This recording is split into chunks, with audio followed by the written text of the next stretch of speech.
কিন্তু গণহত্যার জন্য, গণধর্ষণের জন্য, মানুষকে আয়না করে পাঠিয়ে গুম করার জন্যে, হাজার হাজার লক্ষ লক্ষ তরুণ যুবক যুবতীকে গুলি করে তাদের জীবন উলটপালট করে দেওয়ার জন্য বিচার তাদের অবশ্যই হতে হবে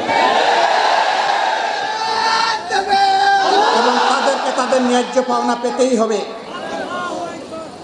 আজকে সন্তানহারা বাবা মা তাদের সন্তান ফিরে পাবে না, তারা ন্যায় বিচার চায়। ন্যায় বিচার পাওয়ার অধিকার অবশ্যই তাদের আছে। একজন বিধবা বোন, আমার বিধবা মাটি তার স্বামীর বিচার পাওয়ার অধিকার আছে।